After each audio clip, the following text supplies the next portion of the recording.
नमस्कार मित्रांनो, स्वागत आहे तुमचं आपल्या यूट्यूब चॅनलमध्ये. तर मित्रांनो, ज्या मैदानाची कालच आपण कालच्या व्हिडिओमध्ये चर्चा केली होती की 31 तारखेला म्हणजे 31 मार्च 2024 रोजी कडाव कर्जत या ठिकाणी एक भव्य दिव्य असं बैनजोडचं मैदान होत आहे.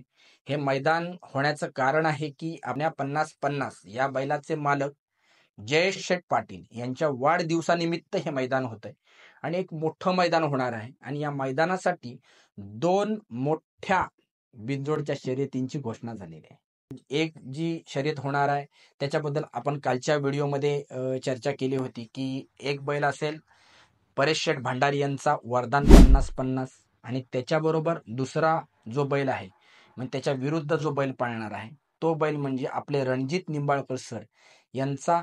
आणि ज्यांच्या नावाने मुंबईमध्ये बिनजोडला हा बैल पळतो ते मथुर बैलाचे मालक राहुल भाई पाटील यांचा आदत किंग सुंदर.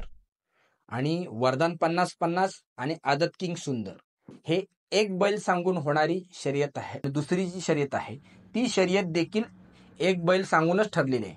म्हणजे या दोन्ही शर्यतींमध्ये या बैलांबरोबर कोणते दुसरे बैल पळणार आहेत हे बैल अजून फिक्स नाहीत. फक्त एक बैल सांगून ही शर्यत ठरलेली आहे. आणि दुसरी जी शर्यत आहे ती शर्यत म्हणजे सध्या खूप ट्रेंडिंगचा विषय ही शर्यत बनणार आहे आणि संपूर्ण महाराष्ट्राचं लक्ष या शर्यतीवरती लागणार आहे. ती शर्यत म्हणजे आपला सर्वांचा आवडता मावळ मुळशीची आन बान शान सप्तहिंद केसरी रुस्तम हिंद केसरी बकासूर आणि त्याच्या विरुद्ध असणार आहे पुन्हा एकदा रणजित निंबाळकर सर आणि राहुलबाई पाटील यांचा, ज्याची रणजित निंबाळकर सरांनी विक्रमी बोली लावून खरेदी केली होती तो बैल म्हणजे सर्जा. आणि बकासूर विरुद्ध सर्जा ही देखील शर्यत खूप चांगली होणार आहे. तर अशा 2 शर्यती असणार आहेत, वरदान विरुद्ध सुंदर आणि बकासूर विरुद्ध सर्जा. अशा 2 शर्यती ठरलेल्या आहेत. आणि या मैदानासाठी एक चांगली अपडेट आहे की आपला मथुर देखील या मैदानामध्ये येणार आहे.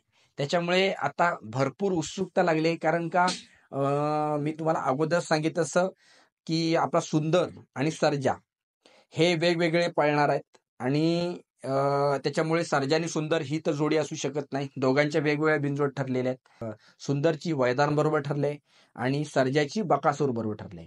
आणि जर मथुर या शर्यतीला येणार असेल तर मग मथुर कोणाबरोबर पळू शकतो. कारण का मथुर, सर्जा आणि सुंदर हे तिन्ही बैल एकाच मालकाच्या नावावर पळतात मुंबईला, राहुल भाई पाटील.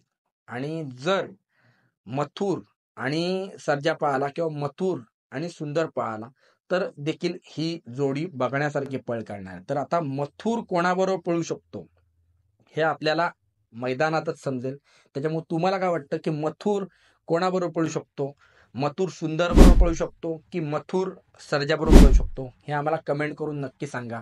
त्याचबरोबर वरदान 50-50 बरोबर कोणता बैल पळू शकतो आणि जर आपला मथुर सर्जा बरोबर पळाला तर त्याच्या विरोधात सुंदर बरोबर कोणता बैल पळू शकतो.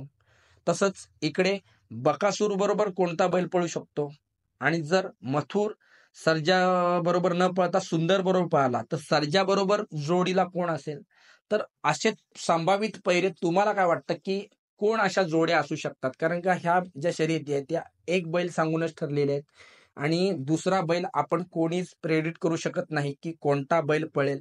मथुर सर्जा बरोबर पळेल, सुंदर बरोबर पळेल की मथुर एक वेगळी बिनजोड पळेल हे देखील आपण सांगू शकत नाही. त्याच्यामुळे ह्याबद्दल तुम्हाला काय वाटतं हे आम्हाला कमेंट करून नक्की कळवा.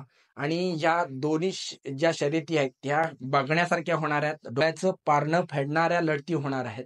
फक्त ह्या लढती चांगल्या व्हाव्यात, मैत्रीपूर्ण व्हाव्यात आणि बैलगाडा क्षेत्रामध्ये मैत्रीपूर्ण सगळ्यांनी संबंध जपावेत एवढीच इच्छा आहे. बाकी 31 तारखेला बघूया की कोण कोणावर भारी ठरणार आहे. बाकी हा व्हिडिओ आवडला असेल तर व्हिडिओला नक्की लाईक करा, शेअर करा आणि तुमची मतं आमच्या कमेंट बॉक्समध्ये नक्की कळवा आणि आमच्या चॅनलला जरूर सबस्क्राईब करून ठेवा. धन्यवाद.